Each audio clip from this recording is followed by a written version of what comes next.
Hi friends, आज हम लोग देखेंगे NCERT class 6 first chapter history का प्रारंभिक कथन क्या, कब, कहाँ और कैसे, इसे हम देखेंगे। और हर चैप्टर को हम देखेंगे। क्लास 6, क्लास 7, क्लास 8 के सारे चैप्टर एनसीईआरटी कवर करेंगे सीटेट के सिलेबस में जितना है। तो देखिएगा क्या, कब, कहाँ और कैसे। अध्याय 1 है। इसमें पहले सवाल है रसीदा का सवाल। रसीदा बैठी अखबार पढ़ रही थी। अचानक उसकी निगाह एक सुर्खी पर पड़ी। 100 साल पहले। वह सोचने लगी कि यह कोई कैसे जान सकता है कि इतने वर्षों पहले क्या हुआ था। वो सोचने लगी कैसे पता लगाएं, यह जानने के लिए कि कल क्या हुआ था। तुम रेडियो सुन सकते हो, टेलीविज़न देख सकते हो या फिर अखबार पढ़ सकते हो। साथ ही यह जानने के लिए कि पिछले साल क्या हुआ था। तुम किसी ऐसे व्यक्ति से बात कर सकते हो जिसे उस समय की स्मृति हो, लेकिन बहुत पहले क्या हुआ था यह कैसे जाना जा सकता है। जैसे कुछ दिनों की बात है तो जो हमारे घर में दादा नाना हैं उनसे हम बातचीत करके जान सकते हैं, या उनसे भी जो बुजुर्ग है जान सकते हैं, लेकिन बहुत पुरानी बातें तो नहीं जान सकते हैं। तो वही प्रकरण निकालने की कोशिश कर रहा है कि कैसे जान सकते हैं। अतीत के बारे में हम क्या जान सकते हैं। अतीत के बारे में बहुत कुछ जाना जा सकता है। जैसे लोग क्या खाते थे, कैसे कपड़े पहनते थे, किस तरह के घरों में रहते थे। हम आर्किटेक्टों, शिकारियों, पशुपालकों, कृषकों, शासकों, व्यापारियों, पुरोहितों, शिल्पकारों, कलाकारों, संगीतकारों या फिर वैज्ञानिकों के जीवन के बारे में जानकारियाँ हासिल कर सकते हैं। यही नहीं, हम यह भी पता कर सकते हैं कि उस समय बच्चे कौन से खेल खेलते थे, कौन सी कहानियाँ सुना करते थे, कौन से नाटक देखा करते थे, या फिर कौन कौन से गीत गाते थे, लोग कहाँ रहते थे। आगे दिया है मानचित्र 1 पृष्ठ संख्या 2 में नर्मदा नदी का पता लगाओ। अभी आगे इसको हम देखेंगे। कई लाख वर्ष पहले से लोग इस नदी के तट पर रह रहे हैं। यह रहने वाले आरंभिक लोगों में से कुछ कुशल संग्राहक थे जो आसपास के जंगलों की विशाल संपदा से परिचित थे। अपने भोजन के लिए वे जड़ों, फलों तथा जंगल के अन्य उत्पादों का यहीं से संग्रह किया करते थे। वे जानवरों का आखेट शिकार भी करते थे। आगे देखेंगे। अब तुम उत्तर पश्चिम के सुलेमान और किरथर पहाड़ियों का पता लगाओ। इसमें पूछ रहा है, जो मानचित्र दिया है इसमें सुलेमान और किरथर पहाड़ियों का पता लगाने के लिए बोल रहा है। तो हम देखेंगे इसी क्षेत्र में कुछ ऐसे स्थान हैं जहाँ लगभग 8000 वर्ष पूर्व स्त्री पुरुषों ने सबसे पहले गेहूँ, जौ फसलों का उपजाना आरंभ किया। उन्होंने भेड़, बकरी, गाय, बैल जैसे पशुओं को पालतू बनाना शुरू किया। ये लोग गांव में रहते थे। उत्तर पूर्व में गारो तथा मध्य में विंध्यन पहाड़ियों का पता लगाओ। कुछ ऐसे क्षेत्र थे जहाँ कृषि का विकास हुआ, जहाँ सबसे पहले चावल उपजाया गया। वे स्थान विंध्य के उत्तर में हैं। अब हम देखेंगे विंध्य के उत्तर में देखिए किरथर और सुलेमान की पहाड़ियों के बारे में पूछा है, बोला पता लगाने के लिए। तो किरथर और सुलेमान यहाँ पे है। और क्या बोला है, चावल के साथ विंध्य के उत्तर में है।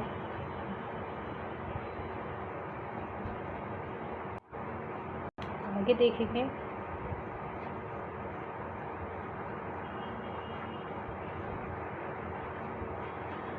मानचित्र पर सिंधु की सहायक नदियों का पता लगाने का प्रयास करो। सहायक नदी उन्हें कहते हैं जो एक बड़ी नदी में मिल जाती हैं। लगभग 4700 वर्ष पूर्व इन्हीं नदियों के किनारे कुछ आरंभिक नगर फले फूले। गांव व इसकी सहायक नदियों के किनारे तथा समुद्र तटवर्ती इलाकों में नगरों का विकास लगभग 2500 वर्ष पूर्व हुआ। गंगा तथा इसकी सहायक नदी सोन का पता लगाओ। गंगा के दक्षिण में इन नदियों के आसपास का क्षेत्र प्राचीन काल में मगध, वर्तमान बिहार नाम से जाना जाता है। इसके शासक बहुत शक्तिशाली थे और उन्होंने एक विशाल राज्य स्थापित किया। देश के अन्य हिस्से में ऐसे भी राज्यों की स्थापना की गई थी। लोगों ने सदैव उपमहाद्वीप के एक हिस्से से दूसरे हिस्से तक की यात्रा की। कभी कभी हिमालय जैसे ऊंचे पर्वतों, पहाड़ियों, रेगिस्तान, नदियों तथा समुद्रों के कारण यात्रा जोखिम भरी होती थी। फिर भी ये यात्रा उनके लिए असंभव नहीं थी। अतः कभी लोग काम की तलाश में तो कभी प्राकृतिक आपदाओं के कारण एक स्थान से दूसरे स्थान पर जाया करते थे। कभी कभी सेनाएं दूसरे क्षेत्रों पर विजय हासिल करने के लिए जाती थी। इसके अतिरिक्त व्यापारी कभी काफिले में तो कभी जहाज़ों में अपने साथ मूल्यवान वस्तुएं लेकर एक स्थान से दूसरे स्थान जाते रहते थे। धार्मिक गुरु लोगों को शिक्षा और सलाह देते हुए कुछ एक गांव से दूसरे गांव तक तथा एक कस्बे से दूसरे कस्बे जाया करते थे। कुछ लोग नए और रोचक स्थानों को खोजने की चाह में उत्सुकतावश भी यात्रा किया करते थे। इन सभी यात्राओं से लोगों को एक दूसरे के विचारों को जानने का अवसर मिला। तो आज लोग यात्राएं क्यों करते हैं पूछ रहा है। देखेंगे एक बार फिर से मानचित्र 1.1 को देखते हैं। देखो, पहाड़ियाँ, पर्वत और समुद्र इस उपमहाद्वीप की प्राकृतिक सीमा का निर्माण करते हैं। पहाड़ियाँ, पर्वत और समुद्र उपमहाद्वीप। तो देखिए पूछा है पहाड़ियों के बारे में पूछा है। गारो की पहाड़ियाँ हैं। नदी पेन्नार नदी, ब्रह्मपुत्र नदी, महानदी, सोन नदी, गंगा नदी, हिमालय है, ब्यास नदी, रावी नदी, यमुना नदी, चंबल, सतपुड़ा, ताप्ती नदी, पश्चिमी घाट, अरब सागर हो गया, बंगाल की खाड़ी हो गया, हिंद महासागर, अंडमान एवं निकोबार द्वीप समूह, ये सभी हैं। आगे हम देखेंगे।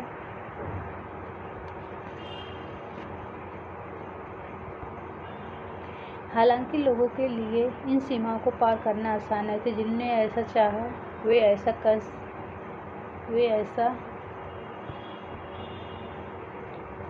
कर सके। वे पर्वतों की ऊंचाई को छू सके तथा गहरे समुद्रों को पार कर सके। उपमहाद्वीप के बाहर से भी कुछ लोग यहाँ आए और बस गए। इस आवागमन ने हमारी सांस्कृतिक परंपराओं को समृद्ध किए। कई सौ वर्षों से लोग पत्थरों को तराशने, संगीत रचने और यहाँ तक कि भोजन बनाने के नए तरीके के बारे में एक दूसरे के विचारों को अपनाते रहे हैं। देश का नाम। अपने देश के लिए हम प्रायः इंडिया तथा भारत जैसे नामों का प्रयोग करते हैं। इंडिया शब्द इंडस से निकला है। तो क्वेश्चन सीटेट में पूछ सकता है। इंडिया शब्द इंडस से निकला है, जिसे संस्कृत में सिंधु कहा जाता है। आपने एटलस में ईरान और यूनान का पता लगाओ। अपने एटलस में लगभग 2500 वर्ष पूर्व उत्तर पश्चिम की ओर से आने वाले ईरानी और यूनानियों ने सिंधु के हिंदोस अथवा इंदोस और इस नदी के पूर्व में स्थित भूमि प्रदेश को इंडिया कहा। यहाँ से एक दो क्वेश्चन बन सकता है, तो ध्यान नोट कर लीजिएगा। कहा भारत नाम किया जाता था। इस समूह का उल्लेख संस्कृत के आरंभिक लगभग 3500 वर्ष पुरानी कृति ऋग्वेद में भी मिलता है। बाद में इसका प्रयोग देश के लिए होने लगा। अतीत के बारे में कैसे जानें? अतीत की जानकारी हम कई तरह से प्राप्त कर सकते हैं। इनमें से एक तरीका अतीत में लिखी हुई पुस्तकों को ढूंढना और पढ़ना है। ये पुस्तकें हाथ से लिखी होने के कारण पांडुलिपि कही जाती हैं। देखिए, ये भी क्वेश्चन बन सकता है। पांडुलिपि किसे कहेंगे? हाथ से लिखे होने के कारण पांडुलिपि कही जाती है। अंग्रेजी में पांडुलिपि के लिए प्रयुक्त होने वाला मैन्युस्क्रिप्ट्स शब्द लैटिन शब्द मेनु, जिसका अर्थ हाथ है, से निकला है। ये पांडुलिपियाँ प्रायः ताड़पत्रों एवं हिमालय क्षेत्र में उगने वाले भुर्ज नामक पेड़ की छाल से विशेष तरीके से तैयार भोज पत्र पर लिखी जाती थी। देखिए यहाँ से क्वेश्चन दो क्वेश्चन तैयार हो सकता है, इधर फिर इससे आपका क्वेश्चन बन सकता है। तो देख लीजिएगा, एक तो जो पांडुलिपि थी किस पेड़ के पत्ते के, भुर्ज नामक पेड़ की छाल से बनाया जाता था। यही देखिए है पांडुलिपि, हाथ से लिखी हुई। आगे देखेंगे, इतने वर्षों में इनमें से कई पांडुलिपियों को कीड़े ने खा लिया तथा कुछ नष्ट कर दी गई। फिर भी ऐसी कई पांडुलिपियाँ आज भी उपलब्ध हैं। ये प्राय पांडुलिपि मंदिरों और विहारों में प्राप्त होती है। इन पुस्तकों में धार्मिक मान्यताओं एवं व्यवहार, राजाओं के जीवन, औषधियों तथा विज्ञान आदि सभी प्रकार के विषयों की चर्चा मिलती है। इनके अतिरिक्त यहाँ महाकाव्य, कविताएं तथा नाटक भी हैं। इनमें से कई संस्कृत में लिखे हुए मिलते हैं, जबकि अन्य प्राकृतिक और तमिल में हैं। प्राकृतिक भाषा का प्रयोग आम लोग करते थे। हम अभिलेखों का भी अध्ययन कर सकते हैं। ऐसे लेख पत्थर अथवा धातु जैसी अपेक्षाकृत कठोर सतहों पर उत्कीर्ण किए गए मिलते हैं। कभी कभी शासक अथवा अन्य लोग अपने आदेशों को इस तरह उत्कीर्ण करवाते थे ताकि लोग उन्हें देख सकें, पढ़ सकें तथा उनका पालन कर सकें। कुछ अन्य प्रकार के अभिलेख जैसे पत्थरों पे लिखवा दिए, तो अभी भी देखिए अशोक के स्तंभ हैं, तो ऐसे बहुत सारे पत्थरों पे लिखवाए हैं। लोग उसे देखने के लिए जाते हैं, पढ़ते हैं, मिलते हैं। इनमें राजाओं तथा रानियों सहित अन्य स्त्री पुरुषों ने भी अपने कार्यों का विवरण उद्धृत करवाया। उदाहरण के लिए प्रायः शासक लड़ाइयों में अर्जित विजयों का लेखा जोखा किया करते थे।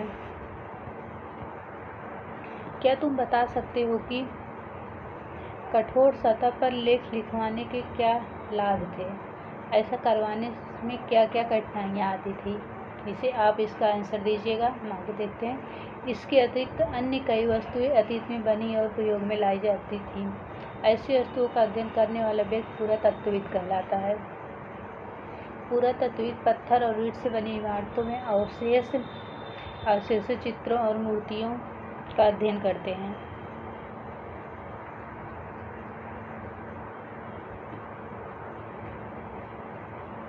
वे औजारों, हथियारों, बर्तनों, आभूषणों तथा सिक्कों की प्राप्ति के लिए छानबीन तथा खुदाई भी करते हैं। इनमें से कुछ वस्तुएं पत्थर, पकी मिट्टी तथा कुछ धातु की बनी हो सकती हैं।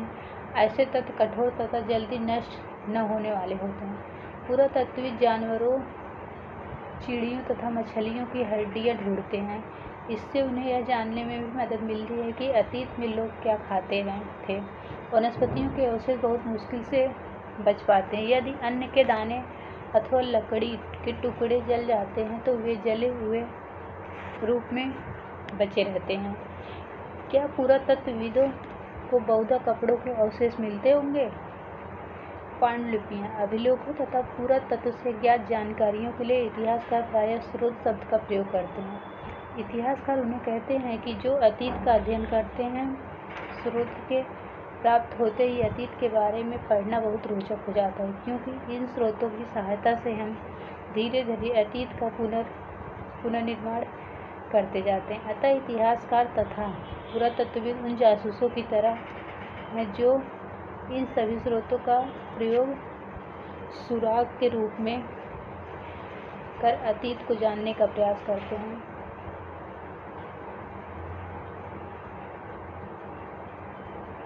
आगे देखेंगे, अतीत एक या अनेक। क्या तुमने इस पुस्तक के शीर्षक हमारे अतीत पर ध्यान दिया है? यहाँ अतीत शब्द का प्रयोग बहुवचन के रूप में किया गया है। ऐसा इस तथ्य की ओर ध्यान दिलाने के लिए किया गया है कि अलग अलग समूह के लोगों के लिए इस अतीत के अलग अलग मायने थे। उदाहरण के लिए पशुपालकों अथवा कृषकों का जीवन राजाओं तथा रानियों के जीवन से तथा व्यापारियों का जीवन शिल्पकारों के जीवन से बहुत भिन्न था। जैसा कि हम आज भी देखते हैं, उस समय भी देश के अलग अलग हिस्सों में लोग अलग अलग व्यवहारों और रीति रिवाजों का पालन करते थे। उदाहरण के लिए आज अंडमान द्वीप के अधिकांश लोग अपना भोजन मछलियाँ पकड़कर शिकार करके तथा फल फूल के संग्रह द्वारा प्राप्त करते हैं। इसके विपरीत शहरों में रहने वाले लोग खाद्य आपूर्ति के लिए अन्य व्यक्तियों पर निर्भर करते हैं। इस तरह के भेद अतीत में भी विद्यमान थे। इसके अतिरिक्त एक अन्य तरह का भेद है, उस समय शासक अपनी बीजियों का लेखा जोखा रखते थे। यही कारण है कि हम उन शासकों तथा उनके द्वारा लड़ी जाने वाली लड़ाइयों के बारे में काफ़ी कुछ जानते हैं, जबकि शिकारी, मछुआरे, संग्राहक, कृषक अथवा पशुपालक जैसे आम आदमी प्रायः अपने कार्यों का लेखा जोखा नहीं रखते हैं।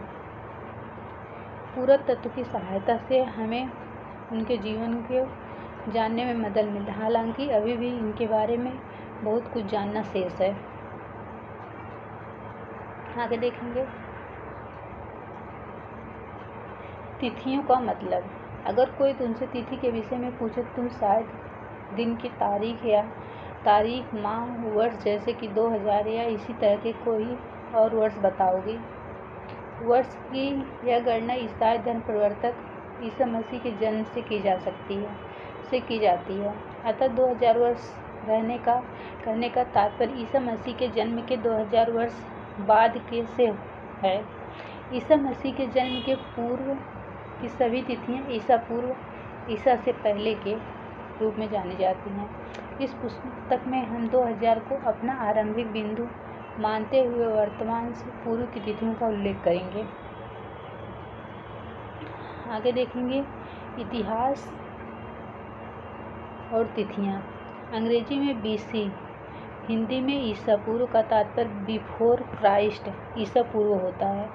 कभी कभी तुम तिथियों से पहले AD ही हिंदी में ई लिखा पाती हो। यह एनो डोमिनी नामक 2 लैटिन शब्दों से बना है तथा इसका तात्पर्य ईसा मसीह के जन्म से के वर्ष से है।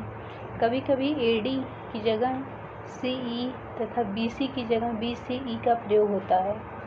CE अक्षरों का प्रयोग कॉमन एरा, BC का प्रयोग बिफोर कॉमन एरा के लिए होता है।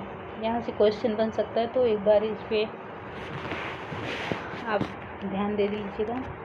हम इन शब्दों का प्रयोग इसलिए करते हैं क्योंकि विश्व में अधिकांश देशों अब कैलेंडर का प्रयोग सामान्य हो गया। भारत में तिथियों के इस रूप का प्रयोग लगभग 200 वर्ष पूर्व आरंभ हुआ था। कभी कभी अंग्रेजी के BP अक्षरों का प्रयोग होता है, जिसका तात्पर्य बिफोर प्रेजेंट, वर्तमान से पहले होता है। आगे हम देख लेंगे जो इम्पोर्टेंट दिया रहता है ब्रैकेट में, उसके बारे में। चलिए देखते हैं कहाँ दिया है। जैसे यहाँ पे दिया है, देखेंगे मानचित्र 1 दक्षिण एशिया। आधुनिक